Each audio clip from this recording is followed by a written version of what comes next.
Halo Dir Diary Info hari ini masih di lokasi syuting JWB nih Dir.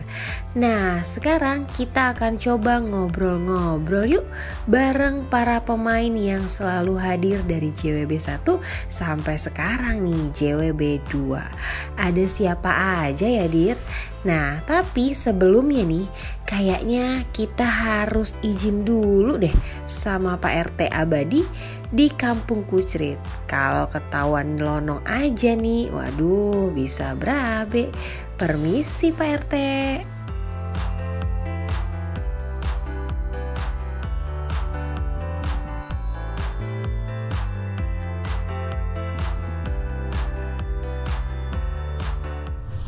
Mengapa jantungku berdetak tak menentu di saat dirimu berada di depanku.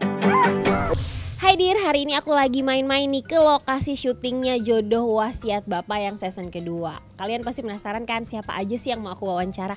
Nih sekarang ada Pak RT. Nah pasti kalian inget kan ini sosoknya legend banget karena udah ada dari Jodoh Wasiat Bapak yang pertama. Kita ngobrol-ngobrol yuk. Hai Pak, apa kabar? Halo, alhamdulillah. Hai Dir. Hai Dir. Nah ini kita dari Dir Diary nih Pak RT. Ya. Aku gangguin sebentar ya mumpung lagi break. Sehat? Sehat. Alhamdulillah. Boleh dong ceritain ke aku nih, waktu itu kan Pak RT udah main dari season yang pertama, ya kan? Berarti udah 20 tahun kali ya? Lebih kayaknya sih.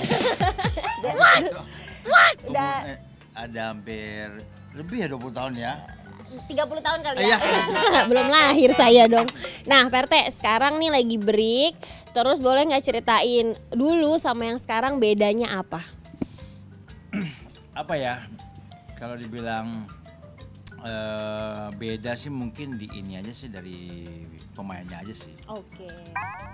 Kalau dulu kan memang utamanya kan si Aldi Virus ya. Sekarang Rizky Bilar dan teman-temannya. Kalau cerita sih tetap sama, setiap episode beda-beda. Dan menceritakan intinya yang ada pesan-pesan moralnya lah gitu aja. Tapi genre tuh masih horor-horor gitu. Masih, kalau genre masih ada romansnya, ada di episode dramanya, ada di komedinya gitu. Bosen gak sih Pak? Jadi dari dulu sampai sekarang kan tetap jadi Pak RT nih, bukan lurah ya, bukan camat ya Dir ya. Jadi nggak naik-naik nih, gimana? Bosen apa udah gue nggak apa-apa deh jadi Pak RT aja terus? Ya sebetulnya sih saya pengen jadi bupati ya, tapi karena jadi Pak RT nggak becus ya. Jadi nggak naik-naik ya Pak ya? Tapi saya syukurin aja lah, gini-gini juga RT Nusantara ya. Karena kenapa saya panggil RT Nusantara? Karena saya kemana-mana selalu dipanggil Pak RT. Jadinya di mana-mana kenapa Pak RT gitu. Untung nggak disuruh ngurusin warga ya Pak ya? Iya. Nah terus Pak nih ya, sekarang kan kita tanya ya Dir ya, kalau Jodoh Wasiat Bapak itu kan identiknya dengan horor tadi, ya kan? Ada nggak sih pengalaman syuting nih Pak RT yang, aduh kok ini mistis banget ya gitu? Ada. Boleh dong diceritain. Sempat tergantung waktu pas di mana ya, kalau gitu waktu itu pas di puncak gitu. Itu yang mana kalau kita mau take itu kendalanya banyak banget, seperti lampu tuh nggak bisa hidup, kan tiba-tiba bisa mati. Dan tiba-tiba dari gambar itu kelihatan ada yang muncul. nongol, ada. Serem juga ya Dir ya. Terus dari kru atau semua itu ada yang kesurupan, ya? macam ada. Jadi Pak RT sekarang udah mulai terbiasa ya sama hal-hal kayak gitu ya? Setiap hari saya lihat hantu. Oh iya ya. Jangan-jangan lama-lama jadi pawang ya Pak ya?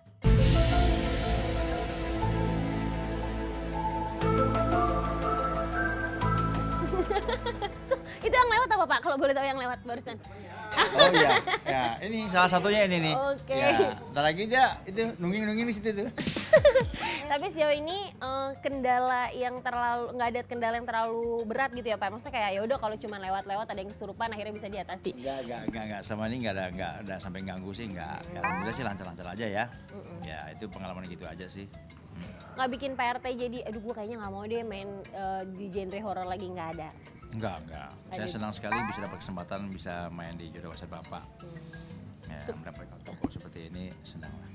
Mudah-mudahan season 3 ada Pak RT lagi jadi Pak RT. Ya, amin. Mudah-mudahan. Lanjut lagi. Ayo. Keluar, ini lagi, keliling lagi. Pengumuman. Sekali lagi diingatkan buat warga Kampung Utrit. Warga Kampung Utrit, pintu. Pintu.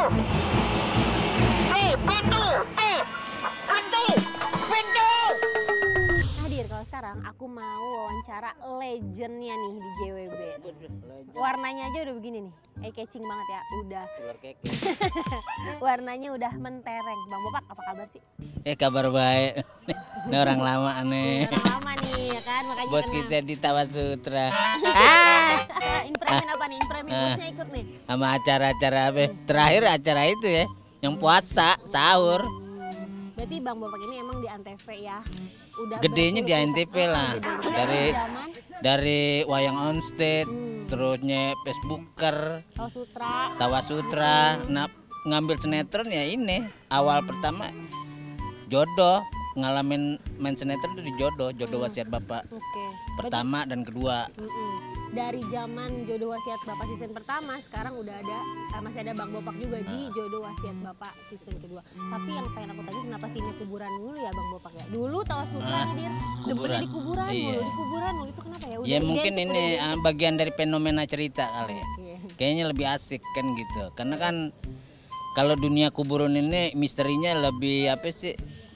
Lebih nasional buat orang Indonesia.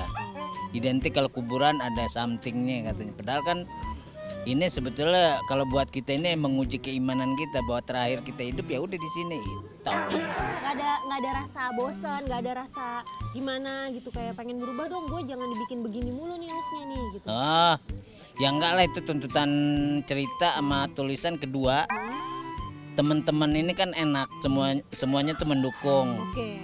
Jadi seru-seru aja. Nah, gitulah. Ini syuting pulang pagi Mas, Bang Bopak JWB gini kan kayaknya ini sampai sekarang aja masih nunggu ya. Bosan nggak sih, ada perasaan bosan atau aduh lelah banget nih begini-begini gitu. Alhamdulillah sih sekarang udah mulai ada perubahan dalam sistem ya. Oke. Nah, sekarang kita syuting sehat. Biasanya jam 12, jam 1 tuh udah mulai tutup.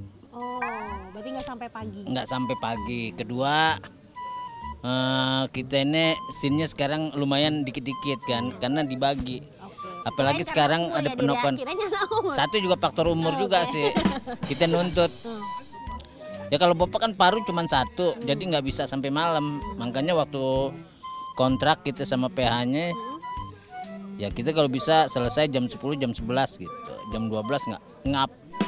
Gimana Mas Bang Bopak menjaga kesehatannya, maksudnya biar jangan sampai sakit nih, biar sampai apa ada cek rutin atau segala macam, karena ini salah satu artis yang syutingnya tuh nggak ada berhentinya, ya nggak sih, Senin sampai Minggu, Seninnya Amin. terus ini tuh stripping dir, jadi terus-terusan ada, gimana caranya biar nggak capek, biar nggak sakit? Yang pertama paling pikiran, senang terus, happy terus. Yang kedua ya paling banyakin minum air putih. Bapak lebih nerapkan terapi minum air putih hangat aja. Misalnya pagi bangun tidur udah terapi air hangat. Kita kalau sehari-hari kayak sekarang nih, walaupun siang jam 12 orang-orang pada minum es, kalau Bapak minum air panas gitu. Tapi itu air terbukti ya Mas Bopaknya nggak flu, nggak batuk, nggak flu, alhamdulillah. Dan kebetulan sempet temen-temen kena penyakit global kemarin kan ya. Bapak alhamdulillah enggak. Alhamdulillah ya. Padahal Cuman walaupun belum disuntik ya, karena kita harus izin dokter dulu. Oh, nggak bisa sembarangan ya Bang? Enggak, Bopak, jadi ya? Bapak pengen nanya dulu kalau memang boleh suntik, baru kita suntik lah gitu. Karena itu juga akhirnya buat peraturan kita kemana-mana, nggak punya surat, nggak punya barcode, kita jadi asing di negeri sendiri. Nggak bisa kemana-mana dia. Nggak bisa kemana-mana, lah jadi pinjam baik. Orang-orang belanja kita cengok aja depan. Iya, kagak boleh masuk ke mall ya. Nah iya, aduh. Oke, berarti salah satu kunci hidup sehatnya Bang Bopak adalah minum air hangat. Air hangat, sama Keluarga, pikiran. Pikiran sehat, pikiran happy terus. Happy terus. Gak usah dibikin, gak usah disedih-sedihin ya Bang, gak usah baik drama. Malah kita makin bersyukur. Setelah adanya pandemi ini, Allah tetap masih memberikan amanah buat kita anak satu, ya kan? Baru aku mau tanyain Bang Bopak sekarang keluarga gimana? Karena dia istrinya cantik banget. Ini nggak bisa diwawancara nih, di mana Bang? Di itu ya, di mobil ya? Iya, di base camp. Ya udah, biarin Wah, dia sih nggak mau, orangnya nggak mau apa sih? Nggak mau tampil? Nggak mau tampil, maunya duit. Saya juga sama dong. Kalau yang jelas kalau Bopak tuh sama istri, apalagi kondisi kayak sekarang nih, kita udah 100% kita memberikan secara manajemen hidup Bopak, Terusnya pergerakan Bapak kan dia ngatur. Jadi kita udah ngasih percaya 100%. Pokoknya tuh udah diaturin deh, ini Bang Bopak bolehnya syuting sampai jam segini, semua schedule udah lewat istrinya. Enak dong udah ada yang ngurus ya Dir ya? Ya paling minim alhamdulillah lah. Enggak, alhamdulillah gini lah ya. Kita selama bekerja nih kan sekarang kan nggak ada peraturan manajemen. Jadi kita bisa ngontrol penghasilan kita tuh lebih kelihatan gitu. Kalau dulu kan kita kan Nggak tahu kemana gitu entah ya? kemana, karena kita kemarin itu kan memberikan kepercayaan sama almarhum kan udah 100% lah. Tapi kan kita nggak tahu nominalnya yang kita dapat apa. Cuman tahunya tiap bulan kita begini. Kalau sekarang kita tahu, oh Transparan. 3 sentakan selesai nih, 4 sentakan. Udah bisa ancang-ancang ya Bisa berarti ancang-ancang. Dan kedua kalau kita memberikan sesuatu secara dunia ya, kita wajib secara dunia nih. Lo mau beli kendaraan, beli apa, kalau kamu jika mampu lakukan. Jangan sampai mimpi itu ada di pala kita nanti bikin sakit. You mampu beli gitu. Ini bukan ria, ini kan bagian dari kerja kita, passion kita, reward kita, supaya orang menghargai kita. Oh ini loh dari hasil kerja kita dapat ini, itu sih Buat maksudnya. nyenengin diri sendiri ya kan, udah pulang pagi, udah pulang tengah malam. Makanya kan apa kalau hasil? biniannya bilang, ya mau mobil yang gede-gede dong, ya udah beli, kalau ada duitnya beli, kan gitu. Kan yang make dia bukan Bopak. Iya benar. Kalau Bopak make nyusruk. Belok-belok ya. Iya. Terus anak sekarang udah umur berapa nih Bang Bopak? Yang kedua 4 bulan, yang pertama jalan 3 tahun. Dan 3 tahun juga udah mulai protek sama bapaknya, dan dia udah ngerti. Kalau bapaknya syuting dia udah mulai ngerti, jadi nganterin gitu. Oh, udah mulai kelihatan care-nya ya. Wow, Sayang banget kelihatan ya. care-nya, Soalnya nggak ngatur. ada lagi kan nih begini bentukannya bapak begini yang. Bah, Aduh. pokoknya Mau kalau nemu di kita mana aja, Dir, ya? kalau kita jalan sama anak, orang lain pada nanya, wah baby sisternya rajin banget, padahal bapaknya. Padahal bapak. Ya udah Bang Bopak, terima kasih banyak. Sama-sama sukses juga Saya ya. Neng, ya. mudah-mudahan Bang Bopak sehat terus, Iya, amin. terus karirnya juga terus panjang ya nggak sih. Biar istrinya minta duit, nih tinggal sebar ya nggak sih. Mana Rosim? Astagfirullahalazim. Astagfirullahalazim, Teteh. Atau Teteh jangan pakai air panas, pakai air dingin aja. Enggak kok. Kita kan bawanya air dingin ya. Iya. Coba dicoba lagi deh. Bismillahirrahmanirrahim. Astagfirullahaladzim ya Allah. Ya aduh, kenapa jadi melepuh gitu Mbak? Astagfirullahaladzim. Nah Dir, sekarang aku mau ngobrol-ngobrol nih sama Mbak Tessa Kaunang. Pasti kalian penasaran kan di lokasi syuting aktivitasnya apa aja. Langsung aja ya. Halo Mbak, apa kabar? Halo, baik. Nah, tetap cantik. Aslinya lebih cantik Dir. Makasih, makasih. Maaf ya Mbak, aku mengganggu waktu syutingnya sebentar. Enggak sih, kebetulan lagi nunggu take aja, jadi masih santai. Santai. Mbak Tessa ini kan salah satu artis yang long last ya. Jadi aku ngeliat tuh di TV tuh dari aku kecil sampai sekarang ada. Ya nggak sih Dir? Ya Dari dong? zaman batu nggak ya? Nggak, Dari zaman batu purbakala. banget. Maksudnya tuh mudanya awet ya nggak sih? Terus actingnya juga kita nggak pernah bosen gitu kan? Boleh nggak sih kasih tahu nih sebenarnya apa sih rahasianya Mbak Tessa masih bisa bertahan selama ini di dunia hiburan gitu? Oh, apa ya? Ya pokoknya kita mempunyai apa ya? Satu keyakinan gitu ya, bahwa kalau kita bisa bekerja dengan sebaik-baiknya, kita bisa memberikan prestasi yang baik, ya otomatis karir kita akan seperti sekarang ini gitu. Maksudnya awet. Terus kita juga bisa tetap diajak kerjasama sama orang-orang lain gitu kan, yang namanya PH apa itu kan pasti mau mempekerjakan seseorang yang berdedikasi tinggi pastinya. Nah kayak pemain-pemain baru itu juga banyak pastinya ya kan, tapi kan kita belum bisa menguji seberapa besar apa ya Kualitasnya gitu kualitasnya ya, Mbak? dia. Terus mereka juga seperti apa sih semangatnya untuk di dalam satu pekerjaan atau profesi ini. Kalau kayak gua kan memang ya udah lumayan lah ya, bisa dibilang ya, dari zaman gua masih umur 16 tahun udah masuk ke dunia entertainment, jadi udah mengenal banget, udah tahu banget gimana apa ya asam garamnya lah, semuanya itu udah ngerti banget gitu. Nah kita juga harus bisa menghargai orang. Selama kita bekerja bisa saling menghargai, otomatis kita juga pasti akan dihargai juga sama orang, dan kita disenangi sama semua yang make kita lah istilahnya, mau dari produser ke sampai station ke bahkan sama sesama pemain. Oke, jadi emang harus loyalitas juga itu ya Mbak ya, terus saling menghargai ya. Kalau untuk waktu sendiri Mbak, ada nggak sih pesan nih untuk artis-artis baru kali ya, kan karena kan kalau syuting kayak gini yang kita tahu ya Dir ya, dari pagi ke pagi lagi gitu, itu gimana Mbak? Maksudnya harus moodnya harus dijaga atau apa segala macam, bisa nggak sih? Memang itu agak beratnya di situ, yang namanya dunia entertain itu nggak bisa dipatokin waktunya, kecuali mungkin acara-acara live gitu. Kalau kayak acara sinetron begini ya kita mau nggak mau kita ngikutin jam kerja yang ada gitu, kita nggak bisa yang namanya menentukan seperti orang kantoran, berangkat jam 8 pulang jam 5 sore gitu, itu nggak bisa. Nah kalau misalnya di sini ya inilah memang orang tuh ada yang bilang wah jadi artis enak ya gitu kan, duitnya banyak, belum tentu juga. Matamu. Menurut saya dengan effort kerja yang kita berikan itu pantas gitu. Karena kalian nggak tahu dia nggak tidur ya Mbak ya. Ya kalau misalkan yang yang lagi kita mungkin kejar tayang kah atau kita kurang stok kah gitu, bisa yang namanya sampai pagi gitu kerjanya, melebihi dari jam orang kantoran bekerja. Nah makanya kalau saya ngelihat semuanya itu fair gitu, wajar kalau misalnya kita itu juga dihargai dengan lebih mahal, itu wajar. Tapi semuanya kan kembali ke orangnya masing-masing nih, masalah cocok-cocokan nih, masalah pekerjaan ini gitu.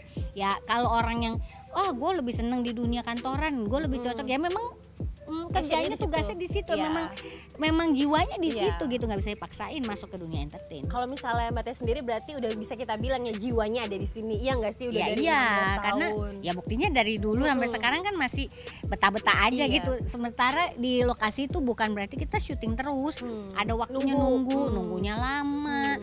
Jadi bisa pulang sampai pagi tuh karena nunggu juga gitu. Cuma ya kalau sekarang ini sejak saya sudah punya anak, sudah punya keluarga, saya berusaha untuk yang nggak sampai pagi juga gitu ya. Kita kerja ya bukan muda lagi gitu ya saya ya gitu ya, mohon maaf ya gitu, umur nggak bohong lah ya.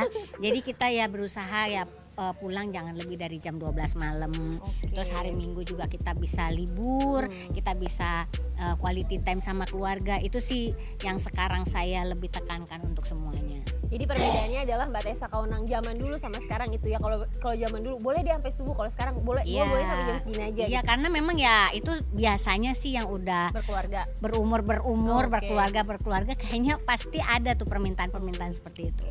Kalau untuk dari segi kesehatannya sendiri Mbak kan kelihatannya fit terus ya diri ya. Kalau kayak gini kan kerja dari pagi ke pagi lagi pasti capek ya nggak sih Mbak? Ya pastinya. Ya kan kena angin malam segala macam. Itu tipsnya apa Mbak supaya bisa tetap sehat? Ya kan kita bugar. Masing-masing orang ngerti bagaimana kondisi tubuhnya gitu. Kita mengantisipasinya dengan cara masing-masing. Kalau kayak saya mah ya minum vitamin setiap hari gitu ya. Maksudnya ya kita berusaha untuk menjaga diri kita masing-masing dengan cara kita masing-masing. Itu aja yang penting gitu.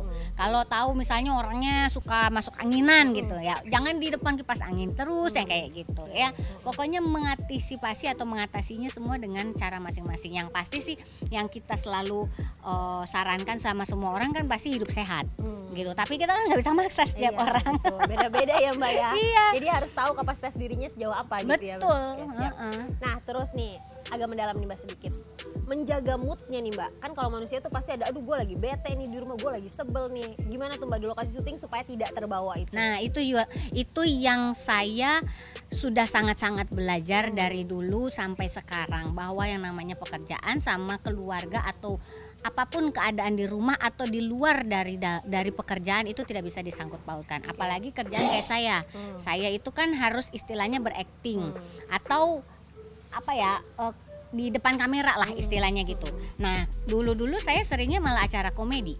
Terus kalau saya lagi marahan gitu, lagi sedih gitu, terus saya nggak bikin orang ketawa, nggak bisa. Saya dibayarnya untuk acara komedi yang membuat orang ketawa-ketawa, meskipun dalam hati saya atau kondisi saya lagi nggak enak. Nah itu yang membentuk saya, jadi saya bisa mengatur gitu loh emosi saya, bahwa oh ya namanya pekerjaan itu nggak bisa digabung atau dicampur adukan dengan segala sesuatu yang terjadi di luar sana.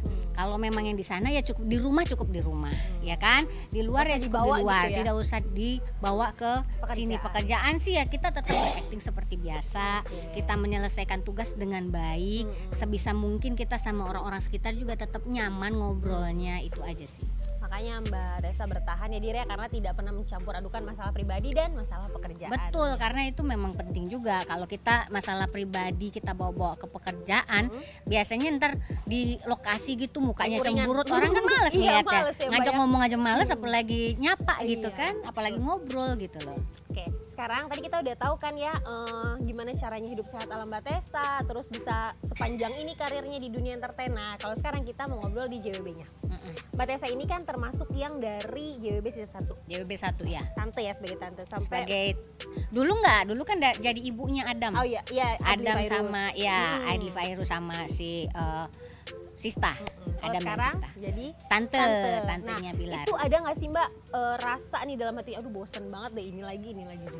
Enggak sih ya, dulu malah kan ya lumayan ya kan, panjang banget nih, panjang 1000 lebih gitu ya, jadi agak-agak melekat sama orang-orang. Mama Adam kemana-mana pun, sampai bungkus pun tetap dipanggil Mama Adam. Itu banyak banget yang manggil gitu loh. Nah tiba-tiba Tobali panggil lagi kita gitu, dia bilang wah JWB mau dilanjutin nih, maksudnya JWB 2. Emang ada? Iya, tapi formatnya berbeda dengan kita menjadi tante, anak-anaknya tidak ada lagi. Ya menarik sih, karena kan formatnya juga dibedain. Terus kalau buat saya karena sudah terbiasa dengan JWB 1 peran seperti ini, ya nggak kaget lagi gitu, udah biasa gitu. Jangankan itu ya, makanya saya bilang setelah di JWB juga saya ada proyek-proyek lain sebelum masuk ke JWB 2, ya orang masih melekatnya yang Mama Adam gitu. Iya. Karena waktu itu emang rating banget ya Mbak ya, ditonton banget itu sama seperti yang JWB season 2. Ya udah, terima kasih banyak Mbak Tessa, semoga hari ini lancar, tetap sehat, karirnya makin melesat lagi. Amin. Makin melesat, udah umur segini masih mau melesat. Makin panjang.